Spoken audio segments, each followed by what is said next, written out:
let's get one thing very, very clear. This government is not privatising water.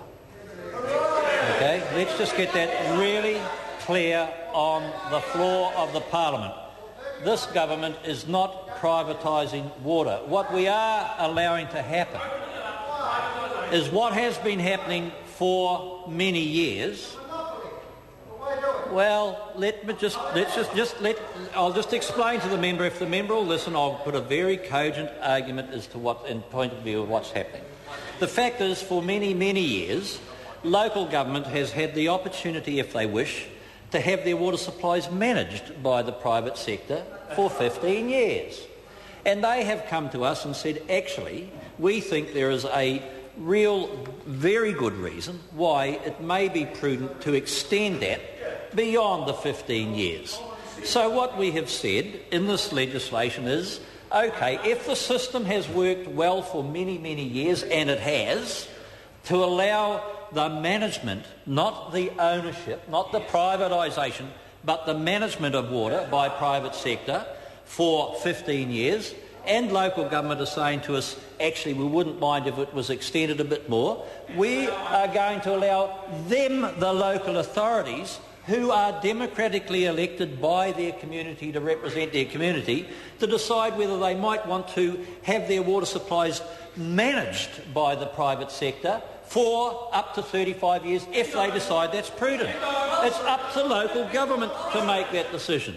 Now, I just want to say this to the House, and I'm not certain of the number, but I suspect it's 30 or 40 or even more private water supplies already exist, private water supplies managed by the private sector in this country. And I'll say this to the opposition, I'll say this to Sue Kedgley. I dare her to go to one of those people who are the recipients of water supplied by the private sector and say to them, look, why don't we stop doing this and hand it back to the local authority? I can tell you what answer she'd get, and it would be a quick march out the door. Because I've asked many of those water supplies, and the member Calvin Davis knows of one just up in Taipa, for example, up in the east coast there. There is a privately managed water supply there. Now, you go and ask those people, do they think it's a good idea if Wayne Brown and the Far North District Council take that over? And I know what the member's response would be if he's asked that question, because I have. And I've got to tell you, it's one of the... Well, it wasn't a very good response, I've got to say. And they even got suggested that if I suggested that happened, that I might lose some local support. So I didn't even make the comment. The point is, they are very happy with the way in which their water supplied. They can turn their tap on, they get the water, they pay the bill, there's no extra huge charges, they're very happy with the rate in which it's charged, so it works. The point is, it has been working for years and years and years, and it will continue to, because that's what that community want to have happen.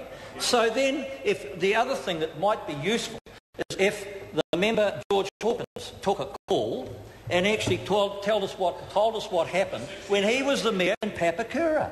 Because I tell you what, this might come as a surprise to the left, but as one of their members who was the former mayor, he actually instigated allowing the private sector to run the Papakura water supply.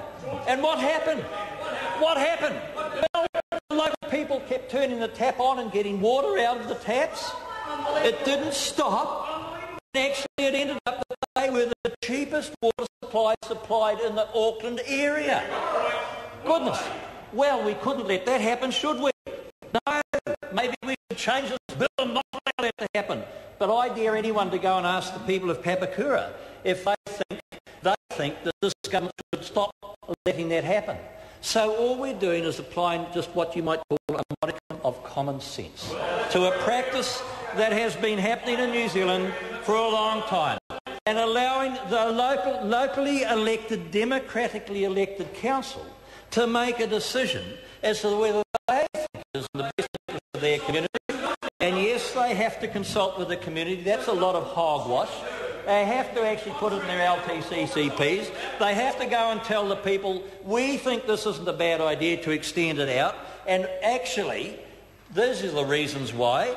And they will get feedback from their people. And actually what will happen is in 3 years' time, if they don't like it, Mr Chairman,